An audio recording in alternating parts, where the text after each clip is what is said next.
Le Challenger Banque nationale de Saguenay a pris fin dimanche avec une victoire de la Canadienne Catherine Sebov sur la Néerlandaise Kyrine Lemoine en 2 manches de 7-6 lors de la finale en simple au club de tennis intérieur de Saguenay.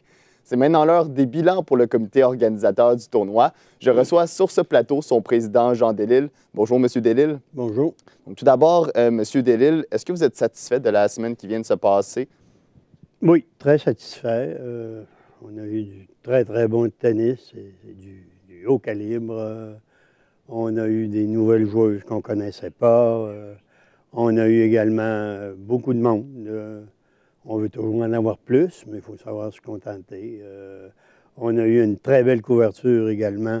Alors, dans l'ensemble, c'est très positif. Et en ce qui concerne les joueurs qui étaient là et la finale, est-ce que le fait qu'une Canadienne ait remporté le tournoi, est-ce que ça a ajouté un certain lustre à cette édition? Sûrement. D'abord, les Canadiennes attirent les amateurs, c'est bien évident.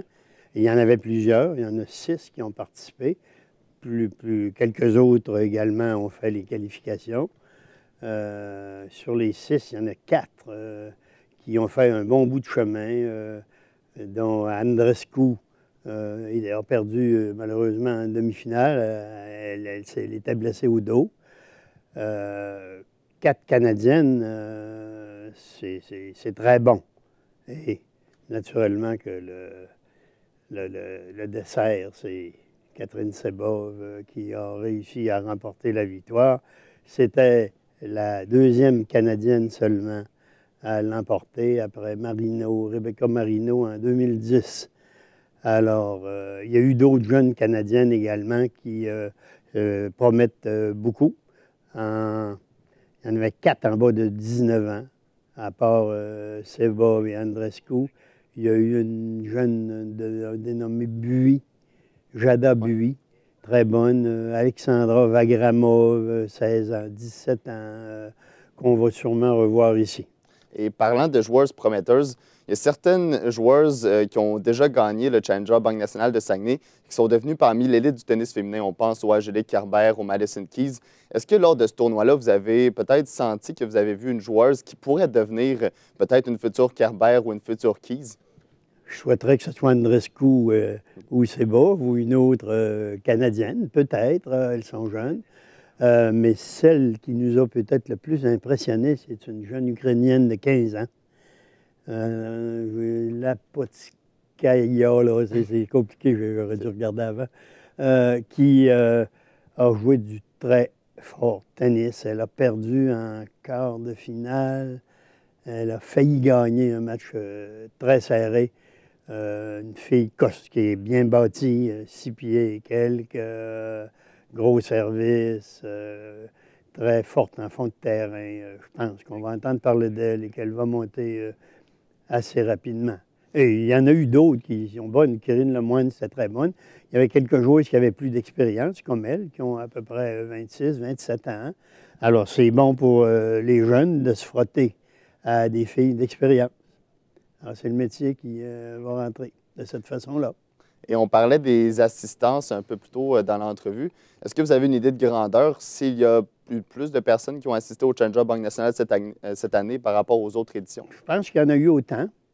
Un problème, c'est que cette année, on n'a pas eu beaucoup d'écoles. C'est l'après-midi que c'est plus difficile d'avoir du monde parce que les gens travaillent. Alors, avec les coupures qu'il y a eu au gouvernement dans les écoles, ils ne font pas tellement de sorties. Alors, on a eu, le jeudi et le vendredi, on a eu quelques classes qui sont venues. Par contre, le soir, les assistances ont été vraiment bonnes. Alors, on est bien heureux de ce fait-là. Alors, mais ça a été bon dans l'ensemble. En raison de tout ce qui concerne le tournoi, est-ce que vous sentez que Saguenay devient de plus en plus une destination de choix pour les joueuses qui viennent jouer? On l'espère beaucoup. C'est évident qu'on reste loin. Et à chaque année, il y a un petit stress. On se dit, est-ce qu'on va avoir du monde? Cette année, là, ça a dépassé même les limites. En qualification, on prenait 32 joueuses. Il y en a 40 qui se sont présentées, qui se sont inscrites. Malheureusement, il y a eu 8 déceptions. Il y en a qui sont repartis en pleurant.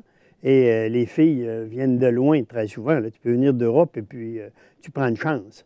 d'être accepté. Puis si tu ne l'es pas, c'est sûr que c'est très décevant. Alors, les 4 qualifiés se sont jointes aux 28 autres pour un tableau principal de 32. C'est pratiquement le maximum, en incluant les qualifs, qu'on peut espérer. Alors, c'était très bon. Et est-ce qu'il y a des éléments qui vous ont un peu plus déçus lors du tournoi ou pas mal tout a bien été? Bon, je pense que dans l'ensemble, du côté des installations, l'an passé, on avait donné un grand coup. Et je pense que tout le monde trouve que les installations sont vraiment, on vous dirait, professionnelles. C'est sûr qu'on met à peu près 650 spectateurs, si c'est plein, là. Non, du côté des installations, je pense qu'on peut difficilement... Il y a des choses à améliorer encore, mais le gros des installations, c'est à conserver, bien sûr, là. Mais il y a d'autres points, peut-être, qu'on peut encore améliorer. On va se réunir, on a pris des notes. En mais général, c'est pas majeur, là. Mais c'est des améliorations. Parfait, c'est bon, bien. Le Challenger Banque nationale de Saguenay sera de retour l'automne prochain pour une 14e édition. Je m'entretenais avec le président du comité organisateur du tournoi, Jean Delisle. Bien, merci beaucoup, M. Delisle. Merci, ça me fait plaisir. Mesdames, Messieurs, au revoir.